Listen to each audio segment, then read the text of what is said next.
इसमें पहला क्वेश्चन है इसका, सिद्ध कीजिए कि √5 एक अपरिमेय संख्या। ठीक ना, इसमें क्या सिद्ध करना है, √5 क्या होना चाहिए, एक अपरिमेय संख्या होना चाहिए। ठीक ना, या इसको जगह पे ये भी लिख सकता है कि सिद्ध कीजिए कि √5 एक परिमेय संख्या नहीं है, परिमेय संख्या नहीं है। ऐसा समझ में, परिमेय संख्या नहीं यानी कि अपरिमेय संख्या सिद्ध करने के लिए कह रहा है। ठीक ना, इस तरह भी लिख सकता है या इस तरह भी दे सकता है। ठीक ना, इसमें क्या दिया होगा कि सिद्ध कीजिए √5 एक अपरिमेय संख्या है। ठीक, या ये भी हो सकता है कि सिद्ध कीजिए कि √5 एक परिमेय संख्या नहीं है। आगे समझ में, देखो सबसे पहले यहाँ पे लिख लेंगे हॉल। क्या लिख लेंगे, हॉल। इसमें क्या कहता है कि सिद्ध करने के लिए कि √5 क्या है, एक अपरिमेय संख्या। ठीक ना, तो इसको हम उल्टा मान लेंगे। ठीक ना, यहाँ पे लिखेंगे, हॉल में लिखेंगे, यहाँ पे लिखेंगे यदि संभव है तो। ठीक ना, यदि संभव है तो माना कि। ठीक ना, इसमें क्या मान लेंगे कि √5 एक परिमेय संख्या। ठीक ना, इसको उल्टा मान लेंगे, इसमें दिया कि अपरिमेय सिद्ध करने के लिए तो क्या मानेंगे, एक परिमेय संख्या। ठीक ना, यहाँ पे लिख लेंगे यदि संभव है तो माना कि √5 एक परिमेय संख्या है, परिमेय संख्या है। ठीक ना, इतना समझ में आया कि नहीं। इसमें कह रहा है कि सिद्ध करने के लिए क्या कि √5 एक अपरिमेय संख्या है, इसमें क्या मान लिया कि √5 एक परिमेय संख्या। ठीक ना, तो परिमेय संख्या क्या लिखते हैं हम, परिमेय संख्या किसको कहते हैं, देखो तो यहाँ पे लिख लेंगे इसीलिए परिमेय संख्या बराबर, क्या लिख लेंगे, इसीलिए परिमेय संख्या बराबर। देखो परिमेय संख्या किसको कहते हैं, जिसको हम P/Q के रूप में लिख सकते हैं। ठीक ना, यानी कि परिमेय संख्या वाला लिखेंगे P/Q। क्या लिख लेंगे, P/Q। ठीक, कामा लिखेंगे Q का मान 0 नहीं होना चाहिए। ठीक ना, लिखा Q = 0 यानी Q का मान 0 नहीं होता। ठीक ना, यहाँ तक कोई दिक्कत नहीं ना है। अब देखो यहाँ पे लिखेंगे जहां P और Q एक पूर्णांक है। क्या है, P और Q एक पूर्णांक है। ठीक, तथा P और Q में एक के अतिरिक्त कोई उभयनिष्ठ, क्या उभयनिष्ठ गुणनखंड नहीं है, उभयनिष्ठ गुणनखंड नहीं है। इतना समझ में आया कि नहीं। देखो यहाँ पे क्या माने है, यहाँ पे देखो सबसे पहले लिखेगी यदि संभव है तो मान लिया क्या √5 एक परिमेय संख्या है। ठीक, जब परिमेय संख्या है तो परिमेय संख्या क्या लिख सकते हैं, P/Q लिख सकता है कि नहीं। ठीक, जहाँ पे देखो Q क्या होगा, 0 के बराबर नहीं होता। ठीक, और P और Q क्या होगा, पूर्णांक संख्या, और क्या होगा, पूर्णांक संख्या होगा। ठीक, और P और Q में एक के अलावा कोई दूसरा गुणनखंड नहीं हो सकता। ठीक ना, यहाँ पे लिखे इसलिए परिमेय संख्या बराबर P/Q। देखो परिमेय संख्या किसका मान है, यहाँ पे √5 को मान है ना, यहाँ पे लिख लेंगे और √5 बराबर क्या लिख लेंगे, P/Q। परिमेय संख्या यहाँ पे क्या लिख लिया, √5 लिख लिए, क्योंकि परिमेय संख्या किसको मान है, √5 को मान है कि नहीं। तो यहाँ पे लिखे √5 बराबर P/Q। अब दोनों तरफ वर्ग कर देंगे, क्या करेंगे, वर्ग। यहाँ पे लिखेंगे दोनों तरफ वर्ग करने पर, देखो दोनों तरफ वर्ग करने क्या हो जाएगा, ये √5 के स्क्वायर बराबर होगा P/Q के स्क्वायर, यही ना होगा। अब देखो √5 उसका कितना हो जाएगा, √5 उसका हो जाएगा 5 बराबर P के स्क्वायर, P स्क्वायर बट्टा में Q के स्क्वायर, Q स्क्वायर। ठीक, देखो 5 के बट्टा कर सकते हैं, इसको 3 से गुना कर देंगे तो क्या हो जाएगा, है जगह 5Q स्क्वायर बराबर में P स्क्वायर, होगा कि नहीं। इससे इसमें गुना कर देंगे और इससे इसमें गुना कर देंगे। ठीक, अब देखो यहाँ पे Q स्क्वायर का मान निकालेंगे, किसका मान निकालेंगे, Q स्क्वायर। यहाँ पे लिखेंगे इसीलिए Q स्क्वायर बराबर क्या हो जाएगा, P स्क्वायर बट्टा में 5 हो जाएगा। इतना समझ में आया कि नहीं। Q स्क्वायर का मान कितना आ गया, P स्क्वायर बट्टा में 5। इसका मतलब देखो समझो, इसका मतलब हुआ जो P स्क्वायर जो है ना 5 से विभाज्य होगा ना, 5 से कट जाएगा। ठीक ना, इस P स्क्वायर 5 से विभाज्य है। P स्क्वायर क्या होगा, 5 से विभाज्य होगा। ठीक ना, P स्क्वायर क्या होगा, 5 से विभाज्य, 5 से P स्क्वायर क्या कट जाएगा। ठीक, जब पी स्क्वायर 5 से कट जाएगा तो पी भी कटेगा, यहाँ पे लिख लेंगे, इसलिए पी भी 5 से विभाज्य होगा। इतना समझ में आया कि नहीं? जब 5 से पी कट जाएगा इसका मतलब क्या होगा, पी में 5 गुणनखंड होगा कि नहीं? यहाँ पे लिख देंगे अर्थात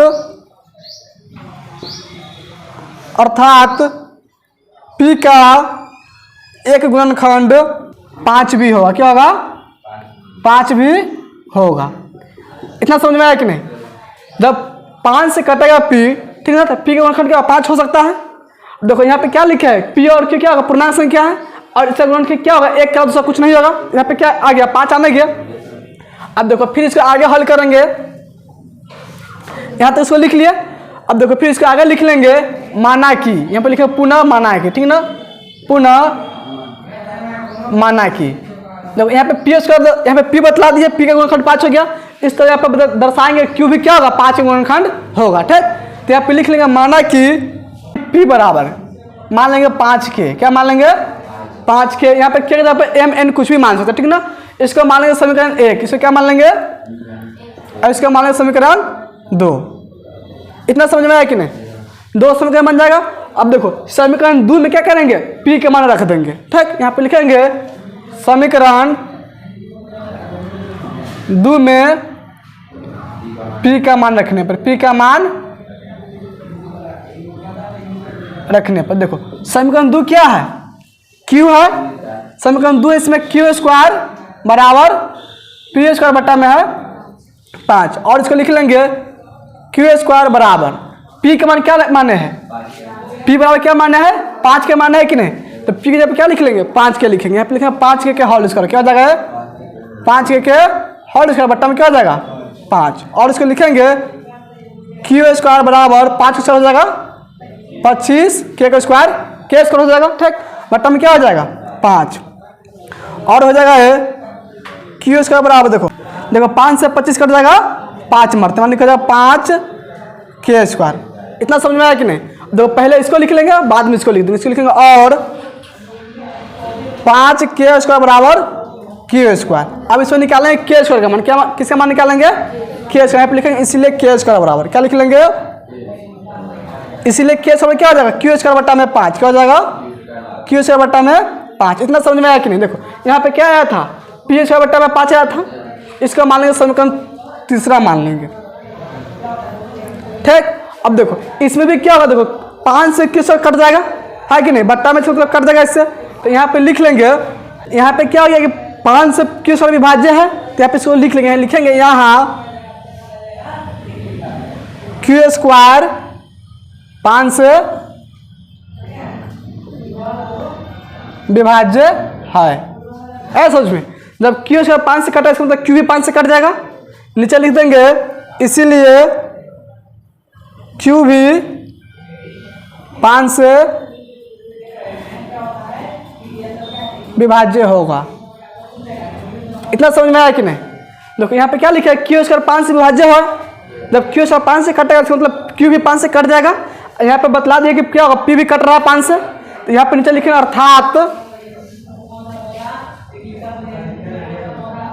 अर्थात क्या हो जाएगा, देखो अर्थात हो जाएगा, यानी क्यू के गुणनखंड क्या 5 हो जाएगा। यहाँ पे अर्थात क्यू का एक गुणनखंड 5 होगा। इतना समझ में आया कि नहीं? देखो यहाँ पे पी का गुणनखंड क्या हो गया, 5 आ गया, यहाँ पे क्यू का गुणनखंड हो गया 5, और यहाँ पे क्या लिखा है कि पी और क्यू का गुणनखंड क्या है, एक का दूसरा कोई नहीं हो सकता, लेकिन इसमें क्या 5 आ रहा है कि नहीं। यहाँ पे लिखेंगे समीकरण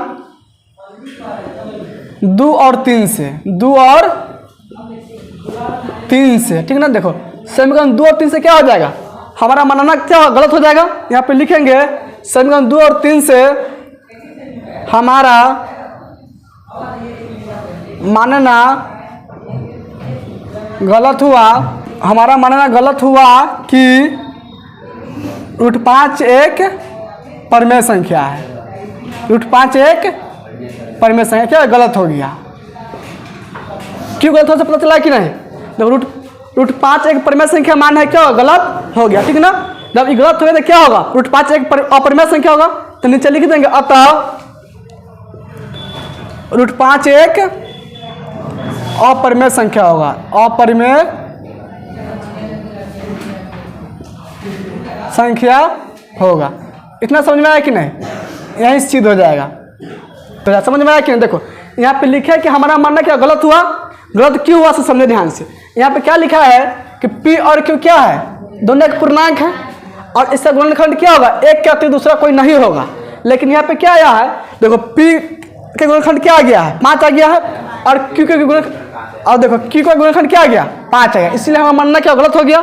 जब मानना है कि क्या, ऐसे मानना है कि √5 एक परिमेय संख्या है, तो गलत हो गया। तो जब गलत हो जाए क्या होगा, सही सही हो जाएगा, √5 एक अपरिमेय संख्या। ठीक ना, नोट कर लो, ये सिद्ध हो जाएगा। नोट करो तो इसको। 2 नंबर क्वेश्चन है, इसमें सिद्ध कीजिए कि 3 + 2√5 एक अपरिमेय संख्या। ठीक ना, इससे पहले क्या सिद्ध किया है, √5 एक अपरिमेय संख्या। ठीक ना, अब देखो इसमें भी उसी तरह लिखेंगे। यहाँ पे लिख लेंगे पहले हल, क्या लिखेंगे, हल। ठीक, इसमें भी मान लेंगे, यहाँ पे लिखेंगे यदि संभव है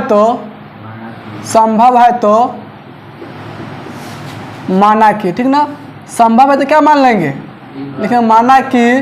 ठीक, 3 + 2√5 एक परिमेय संख्या, इसी को उल्टा मान लेंगे। ठीक ना, एक परिमेय संख्या है।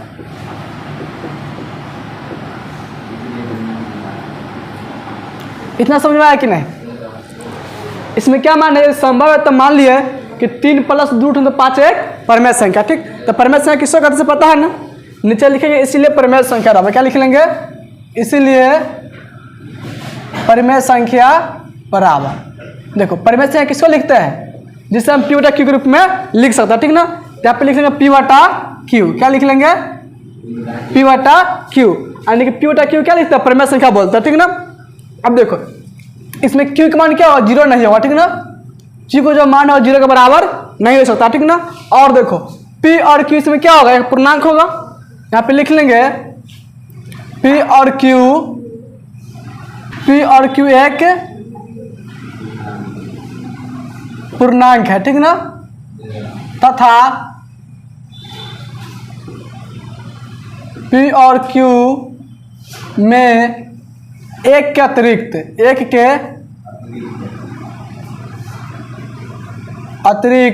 अतिरिक्त कोई उभयनिष्ठ गुणनखंड नहीं है,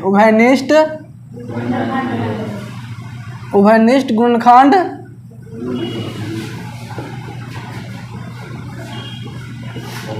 नहीं। इतना समझ में आया कि नहीं? यहाँ पे लिखा है P/Q में क्या लिखा है, Q का मान 0 नहीं हो सकता। ठीक ना, और Q का मान 0 नहीं होगा। ठीक, और P और Q इसमें क्या है, पूर्णांक संख्या होगा, तथा इसमें लिखा है P और Q क्या है, P और Q में एक के अतिरिक्त। ठीक ना, कोई उभयनिष्ठ गुणनखंड नहीं है, यानी इसका मतलब है कि P और Q जो है एक के अलावा किसी से नहीं कर सकता है। ठीक, अब देखो यहाँ पे लिख लेंगे, और देखो इसमें परिमेय संख्या किसको माने हुए है, 3 + 2√5 के माने है कि नहीं। तो यहाँ पे लिख लेंगे 3 + 2√5 बराबर P/Q लिख लेंगे। ठीक, यहाँ तक कोई दिक्कत नहीं ना है। अब देखो प्लस में 3 है इधर बराबर से पहले, इसको भेजने के बराबर बात तो माइनस हो जाएगा।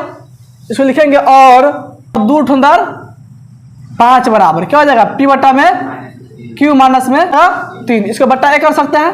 ठीक, इसको बट्टा घटाव बना लेंगे। इसका एलसीएम क्या हो जाएगा, जब इसका एलसीएम Q और एक एलसीएम हो जाएगा Q से भाग करेंगे Q में तो एक मरतब कट जाएगा, और एक से गुना करेंगे P में तो क्या हो जाएगा, P हो जाएगा माइनस है तो माइनस। अब एक से भाग करेंगे Q में तो Q मरतब कटेगा, Q से गुना करेंगे 3 में क्या हो जाएगा, 3Q हो जाएगा। इतना समझ में आया कि नहीं? देखो आने के इसका मतलब हुआ 2√5 बराबर क्या हो गया, P माइनस में 3Q में Q हो गया। ठीक, अब देखो 2 गुना में √5 के साथ, √5 के साथ 2 कौन सी में है, गुना में। इसको भेजेगा बराबर तो जाएगा बट्टा में। इसको लिखेंगे इसीलिए √5 बराबर, देखो क्या हो जाएगा, है बराबर हो जाएगा P माइनस में 3Q बट्टा में क्या हो जाएगा Q। ठीक है, देखो 2 गुना में है तो इधर बट्टा में आएगा, यानी कि इसको लिख 2Q लिख सकते हैं। इतना समझ में आया कि नहीं? देखो √5 बराबर क्या हो गया, P माइनस में 3Q बट्टा में 2Q।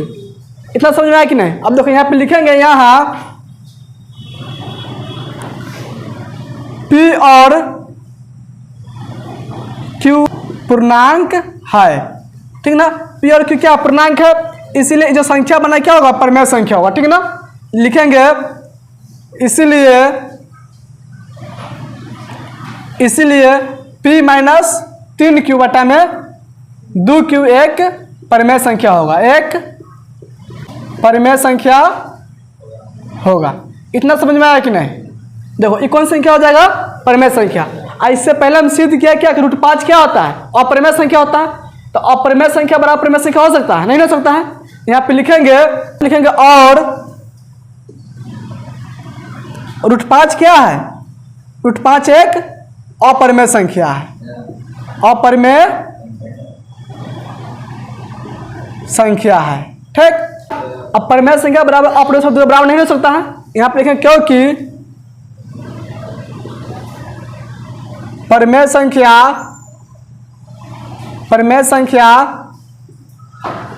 बराबर अपरिमेय संख्या नहीं हो सकता है, अपरिमेय संख्या नहीं हो सकता है। इतना समझ में आया कि नहीं? देखो एक परिमेय संख्या हो गया, ठीक, और एक √5 क्या है? अपरिमेय संख्या। दोनों दूसरे के बराबर हो सकता है? नहीं हो सकता है। तो यहाँ पे उसी को लिख दिया क्योंकि परिमेय संख्या बराबर अपरिमेय संख्या नहीं हो सकता, ठीक ना। अन्य दोनों से बराबर नहीं हो सकता। नीचे लिख लें, इसीलिए 3 + 2 = 5 क्या होगा? एक अपरिमेय संख्या होगा, एक अपरिमेय संख्या होगा, क्योंकि ब्रैकेट में लिख लेना, क्योंकि √5 एक अपरिमेय संख्या होता है। √5 एक अपरिमेय संख्या होता है। समझ में आया कि नहीं? 3 + √5 क्या हो जाएगा? एक अपरिमेय संख्या होगा। क्यों होगा? क्योंकि √5 क्या होता है? एक अपरिमेय संख्या होता है। सिद्ध किए इसे पिछले जो सिद्ध किया है कि नहीं? इसीलिए देखो दोनों दूसरे के बराबर नहीं हो सकता है। ये अपरिमेय संख्या तभी क्या होगा? अपरिमेय संख्या कहलाएगा, ठीक। इसलिए क्या हो जाएगा कि 3 + √5 भी एक अपरिमेय संख्या होगा। यही प्रूव्ड हो जाएगा, सिद्ध होगा, ठीक ना। नीचे क्या लिख देना? प्रूव्ड। नोट करो तो इसको। देखो 3 नंबर क्वेश्चन है, इसमें सिद्ध कीजिए कि निम्नलिखित संख्याएं अपरिमेय है, ठीक ना। इसमें जितना संख्या दिया है उसे क्या सिद्ध करना है कि अपरिमेय है, ठीक ना। इसमें क्या संख्या दिया हुआ है? 3 संख्या, ठीक। देखो इसमें पहला संख्या क्या दिया हुआ है? 1/2, ठीक ना। माना कि 1/√2, 1/2 एक परिमेय संख्या है, परिमेय संख्या है, ठीक ना। यदि संभव है तो मान लीजिए कि 1/2 क्या होगा? एक परिमेय संख्या होगा, ठीक ना। अब देखो जब ये परिमेय संख्या होगा तो परिमेय संख्या क्या लिख सकते हैं? हम P/Q लिख सकते हैं। यहाँ पे लिख लेंगे, इसीलिए परिमेय संख्या बराबर उसे क्या लिख सकता है? P/Q लिख सकता है कि नहीं परिमेय संख्या को? देखो यहाँ पे क्या होगा? Q का मान 0 नहीं होना चाहिए, ठीक ना। Q का मान क्या होगा? 0 नहीं होगा, ठीक। और P और Q जो होगा यहाँ पे लिखना, जहाँ P और Q पूर्णांक है, P और Q क्या होगा? पूर्णांक है, ठीक। तथा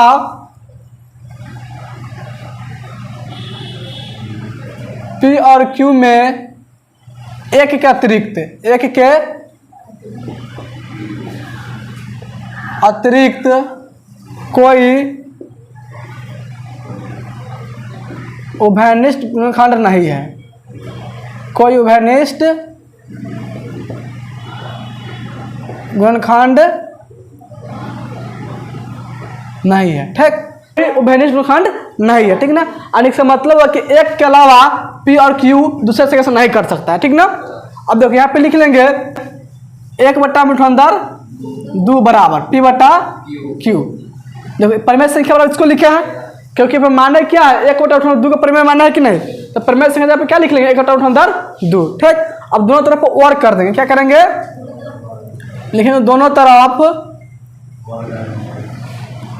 वर्ग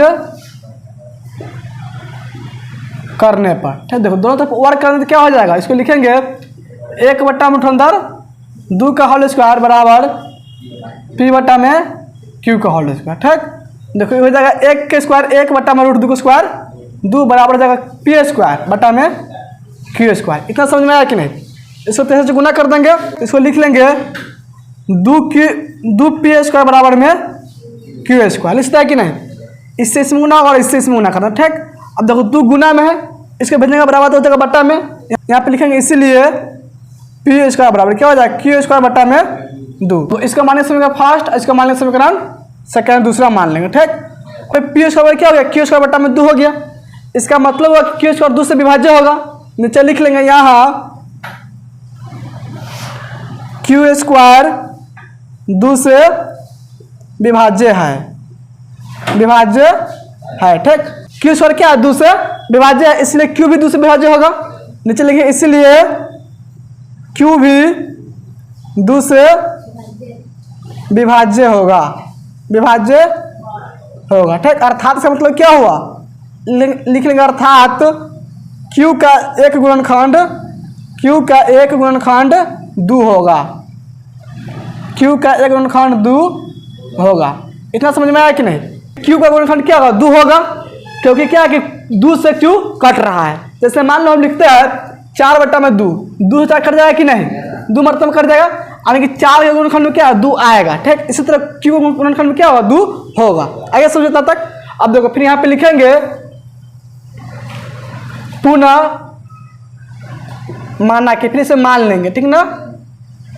पुनः माना कि क्यू बराबर, इसमें क्यू बराबर मान लेंगे 2 के मान लेंगे, ठीक ना। ऐसे समझ में। और इसको क्या करेंगे समीकरण 2 में डाल देंगे, क्यू के मान क्या करेंगे समीकरण 2 में डाल देंगे। यहाँ पे लिखेंगे समीकरण 2 में क्यू का मान रखने पर, क्यू का मान रखने पर देखो समीकरण 2 क्या है इसको लिख लेंगे पहले।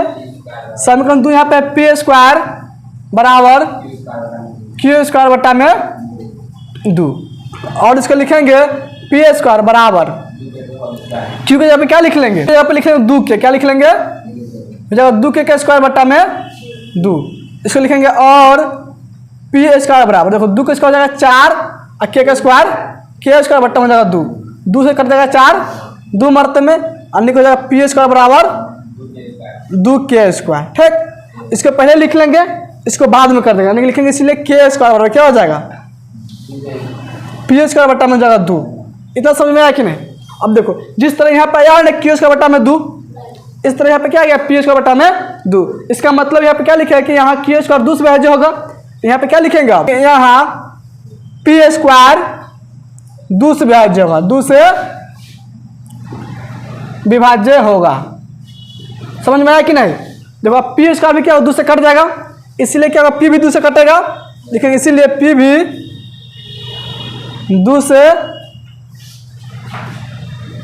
विभाज्य होगा। अर्थात इसका मतलब क्या हो गया, लिखेंगे अर्थात पी का गुणनखंड, अर्थात पी का गुणनखंड 2 होगा। इतना समझ में आया कि नहीं? इसमें जो पी का गुणनखंड होगा ना 2 होगा, ठीक। इसको मान लेंगे समीकरण 3। यहाँ तक समझ में आ गया? इसको मान लेंगे समीकरण 3, ठीक है। देखो समीकरण 2 यहाँ पे है कि नहीं, और समीकरण 3 यहाँ पे है। देखो यहाँ पे हम क्या लिखा है कि P और Q में एक के अतिरिक्त कोई उभयनिष्ठ गुणनखंड नहीं है, यानी कि इसका मतलब हुआ कि P और Q जो होगा ना एक के अलावा दूसरा से नहीं कटेगा। लेकिन यहाँ पे क्या होगा देखो, Q भी 2 से कट गया और P भी 2 से कट गया, इसलिए क्या गलत हो गया। यहाँ पे नीचे लिखेंगे यहाँ पे समीकरण 2 और 3 से, समीकरण 2 और 3 से क्या हो जाएगा, लिखेंगे हमारा मानना गलत हुआ कि 1/2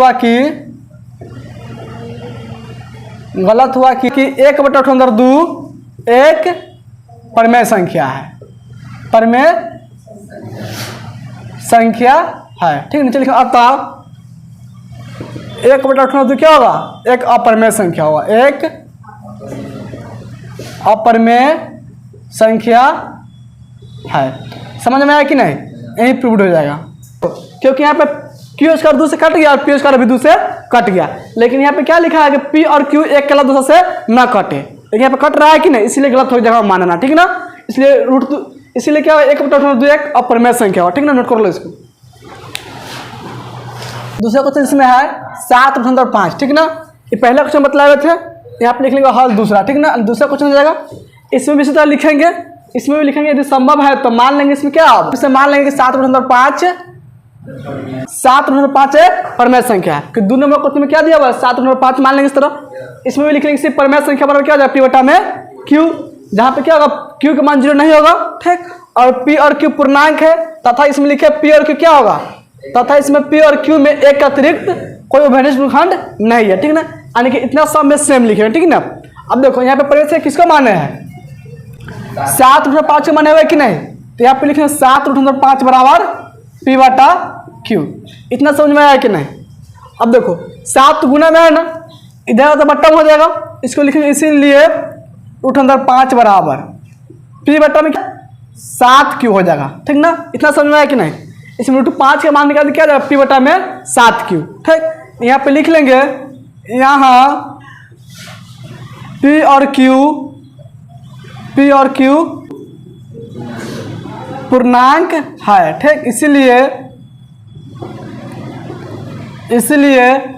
p/में 7q एक परमेय संख्या होगा, क्या होगा एक परमेय संख्या होगा, ठीक। नीचे लिखेंगे लेकिन हम जानते हैं कि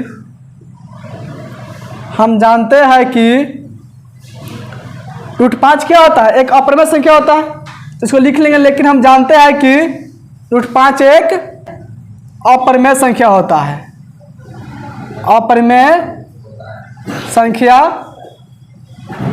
होता है, इतना समझ में आया कि नहीं। देखो ये परिमेय संख्या होगा और क्या अपरिमेय संख्या है कि नहीं, दोनों एक दूसरे के बराबर नहीं हो सकता है, ठीक ना।